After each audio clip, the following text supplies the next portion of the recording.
Students, आज हम करेंगे मैट्रिक्स एंड डिटर्मिनेंट्स का पार्ट 6। इसमें हम क्या करने वाले हैं, आज हम करेंगे डिटर्मिनेंट। ठीक है, मैट्रिक्स टॉपिक हमारा कंप्लीट हो गया था, अब है टॉपिक डिटर्मिनेंट। सबसे पहले इसकी डेफिनेशन कि डिटर्मिनेंट क्या होता है।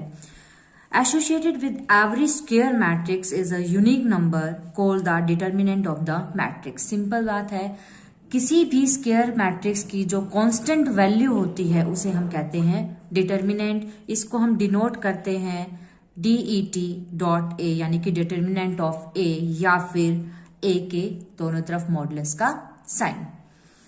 मान लो हमारे पास एक मैट्रिक्स है A is equal to ABCD। इस मैट्रिक्स को हम डिटर्मिनेंट की फॉर्म में कैसे रिप्रेजेंट करेंगे, डिटर्मिनेंट ऑफ A, या फिर हम ऐसे शो करेंगे A के दोनों तरफ मॉडुलस का sign, this is equal to, matrix में तो ये बिग ब्रैकेट्स लगाई जाती हैं, लेकिन डिटर्मिनेंट में दो पैरेलल लाइंस लगाई जाएंगी। ठीक है, सोल्व कैसे करते हैं किसी भी डिटर्मिनेंट को। ये जो दो एलिमेंट्स हैं इन दोनों की मल्टीप्लाई, यानी कि A की D से मल्टीप्लाई, बीच में ऑलवेज माइनस का साइन आता है, फिर इन दोनों की मल्टीप्लाई B एंड C। तो ये हो जाएगा हमारा सॉल्यूशन किसी भी डिटर्मिनेंट का जो सेकेंड ऑर्डर का होगा। एग्जांपल से देखें, मान लो हमारे पास एक डिटर्मिनेंट है 2, 5, 3, 9। हमें इसकी वैल्यू निकालनी है, मीन्स इसको सॉल्व करना है। तो अभी अभी मैंने आपको बताया कैसे करते हैं किसी भी सेकेंड ऑर्डर के डिटर्मिनेंट को सोल्व। ये जो दो एलिमेंट्स हैं इन दोनों की मल्टीप्लाई, यानी कि 2 × 9, बीच में साइन आएगा माइनस का, एंड देन 5 × 3, इन दोनों की मल्टीप्लाई। तो 2 9 = 18, 3 5 = 15, दोनों को माइनस करेंगे तो आंसर क्या आएगा 3। वेरी सिंपल क्वेश्चन है ये। और एग्जांपल देखो, हमें क्या करना है, फाइंड x की वैल्यू फाइंड आउट करनी है। If 4x x4 this is equal to 0, यानी कि ये जो डिटर्मिनेंट है इसकी वैल्यू अगर 0 के इक्विवेलेंट हो तो हमें x की वैल्यू फाइंड आउट करनी है। हमें ये गिवन दिया हुआ है कि ये जो डिटर्मिनेंट है वो 0 के इक्विवेलेंट है। ठीक है, तो अभी मैंने आपको बताया कैसे सोल्व करते हैं डिटर्मिनेंट को। इसकी और इसकी मल्टीप्लाई, 4 और 4 की मल्टीप्लाई, 4 4 = 16, बीच में माइनस का साइन, फिर इस एलिमेंट और इस एलिमेंट की मल्टीप्लाई, यानी कि x और x की multiply x square, this is equal to 0। ठीक है, तो ये x स्क्वायर इधर आएगा तो पॉजिटिव कहाँ हो जाएगा, तो x स्क्वायर की जो वैल्यू है वो क्या हो जाएगी 16। यहां से हमारी जो x की वैल्यू है वो आ जाएगी ±4। नेक्स्ट है माइनर ऑफ एन एलिमेंट। किसी भी डिटर्मिनेंट में हम माइनर कैसे फाइंड आउट करते हैं। The minor of an element of A determinant D is the determinant obtained by deleting from D the row and the column containing that element। Simple language में देखो, इसकी definition नहीं आती, बस आपको पता होना चाहिए कि माइनर कैसे फाइंड आउट करते हैं। मान लो हमारे पास एक डिटर्मिनेंट गिवन है 3, 4, 5, 6। क्या आ सकता है एग्जाम में, माइनर ऑफ A11। A11 का माइनर हमें निकालना है, तो यहाँ पे A11 है। A11 का मतलब ऐसा एलिमेंट जो फर्स्ट रो और फर्स्ट कॉलम में हो, यही होता है। लेकिन जब भी हम माइनर निकालते हैं तो यहाँ पे जो भी रो और कॉलम दी होगी उसे आप डिलीट कर दो। फर्स्ट रो और first column, first row and first column, इसको छोड़ दो, पहली रो को और पहले कॉलम को, तो क्या बचेगा, सिर्फ 6 बचेगा। तो वो इसका क्या हो जाएगा आंसर। या फिर ऐसे भी आ सकता है माइनर ऑफ 6, 6 का माइनर बताओ, तो आपको ये ढूंढना है कि 6 कहाँ है। 6 यहाँ है, तो क्या करेंगे हम, 6 का माइनर निकालने के लिए जो 6 एलिमेंट है इसकी रो और इसका कॉलम, इसको डिलीट कर देंगे। जो 6 है इस 6 की रो और कॉलम हटा दो, क्या बचेगा 3 बचेगा, तो वो उसका हो जाएगा माइनर। तो आपको क्या ध्यान रखना है, जब भी माइनर निकालना होता है किसी भी एलिमेंट का, तो उस एलिमेंट की रो और कॉलम को आप छोड़ दो, जो बचेगा वो क्या हो जाएगा माइनर। तो ये तो था 2/2 ऑर्डर में। अगर 3/3 ऑर्डर हो, मान लो मुझे एक डिटर्मिनेंट की वैल्यू दी हुई है 1 2 3 4 5 6 7 8 9, और मुझे क्या फाइंड आउट करना है, मुझे माइनर ऑफ 5 निकालना है, 5 का माइनर। तो आपको ये ढूंढना होगा 5 कहाँ है, 5 यहाँ है। तो हम क्या करेंगे, इस एलिमेंट की रो और कॉलम को छोड़ दो। ये इसकी रो है, इसको, और ये इसका क्या है, कॉलम, इसको छोड़ दो। क्या बचेगा, 1 3 7 9। तो हमने वो लिखा 1 3 7 9। इसको सोल्व करना मैंने अभी आपको सिखाया है। इस डिटर्मिनेंट को कैसे सोल्व करते हैं, इन दोनों की मल्टीप्लाई, 9 1 जा 9, माइनस में इन दोनों की मल्टीप्लाई, 7 3 जा 21। तो हमारा आंसर आ जाएगा -12। इसी तरह अगर मान लो मुझे माइनर निकालना है A33 का, A33 का मतलब थर्ड रो और थर्ड कॉलम को छोड़ दो, third row and third column, इसको हम छोड़ देंगे तो क्या बचेगा, 1 2 4 5, 1 2 4 5। इसको सोल्व करेंगे तो पहले इन दोनों की मल्टीप्लाई, 5 1 जा 5, बीच में माइनस का साइन, फिर इन दोनों की मल्टीप्लाई, 4 2 जा 8। तो इसको सोल्व किया तो आंसर क्या आ रहा है, -3। तो ये तो था माइनर। अब क्या है, कोफैक्टर ऑफ एन एलिमेंट, बिल्कुल माइनर की तरह ही है। Minor of an element in the ith and jth column is multiplied by this. क्या मतलब है इसका, सबसे पहले जब भी कोफैक्टर निकालना है तो हम माइनर निकाल लेंगे, ठीक है। माइनर की इससे मल्टीप्लाई कर देंगे। ये क्या है, ये है -1 की पावर i प्लस j, यानी कि रो प्लस कॉलम को ऐड कर देंगे। एग्जाम्पल से देखो, मान लो ये एक डिटर्मिनेंट मुझे दे दिया है 3 4 5 6। मुझे क्या करना है, मुझे कोफैक्टर निकालना है A11 का, A11 का कोफैक्टर निकालना है। तो सबसे पहले तो हमें ये वैल्यू लिखनी पड़ेगी, -1 की पावर में क्या दिया हुआ है, i प्लस j। तो हमारा i क्या है 1 और j क्या है 1, यानी कि -1 की पावर 1 प्लस 1। और 1 का क्या मतलब है, फर्स्ट रो और फर्स्ट कॉलम। तो फर्स्ट रो और फर्स्ट कॉलम को छोड़ दो, क्या बचेगा, 6 बचेगा, ठीक है। यानी कि ये क्या निकाला है हमने, माइनर निकाला है, और माइनर की मल्टीप्लाई किससे कर दी, -1 की पावर i प्लस j, यानी कि 1 प्लस 1। तो 1 प्लस 1 कितना होता है 2, यहाँ पे क्या है 6, -1 की पावर 2 1 होता है, 1 की 6 से मल्टीप्लाई क्या आ जाएगी 6। इसी तरह एक एग्जांपल और लेते हैं 3/3 ऑर्डर का। मान लो हमें ये एक डिटर्मिनेंट गिवन है, मुझे कोफैक्टर निकालना है A33 का, ठीक है। तो A33 का कोफैक्टर निकालने के लिए पहले तो आगे तो मुझे क्या लिखना पड़ेगा, -1 की पावर 3 प्लस 3।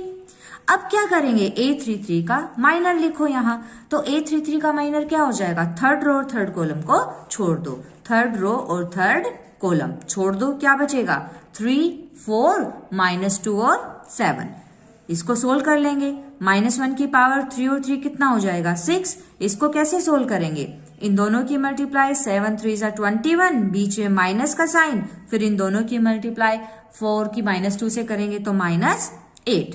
-1 को 6 बार मल्टीप्लाई करेंगे तो पॉजिटिव वैल्यू आएगी, और यहाँ क्या बन जाएगा 21, माइनस और माइनस प्लस, तो ये बन जाएगा 21 plus 8, this is equal to 29। और एग्जांपल्स देखें। क्वेश्चन है if this is equal to 0 find the value of x। मुझे इस डिटर्मिनेंट की वैल्यू 0 के इक्विवेलेंट है, मुझे x फाइंड आउट करना है। तो हमें क्या गिवन है, इसकी वैल्यू 0 के इक्विवेलेंट। तो सोल्व करेंगे, इन दोनों की मल्टीप्लाई 18, बीच में माइनस 2 और x की multiply 2x, this is equal to 0। 18 को इधर लेके आएंगे तो -18, 2 इसके साथ मल्टीप्लाई में इधर आएगा तो डिवाइड में। तो आंसर जो है x की वैल्यू क्या आ जाएगी 9। अब मान लो ये तो था 2 ऑर्डर का डिटर्मिनेंट, कैसे सोल्व करते हैं। अब है डिटर्मिनेंट ऑफ 3 ऑर्डर मैट्रिक्स। किस मेथड से हम 3 ऑर्डर के मैट्रिक्स को सोल्व करते हैं, Laplace expansion method. Laplace method भी सिंपल इसको हम कह देते हैं। कैसे सोल्व करेंगे, इसका क्वेश्चन एग्जाम में 100% आता ही है 4 मार्क्स में। Evaluate by Laplace expansion method, हमें एक डिटर्मिनेंट दे देंगे 3/3 ऑर्डर का।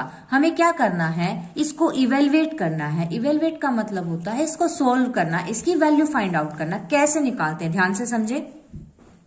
D इज इक्वल टू, सबसे पहले हम क्या करेंगे, जो भी फर्स्ट एलिमेंट होगा, यहां फर्स्ट एलिमेंट क्या है 5 है, उसको लिख देंगे, ओके।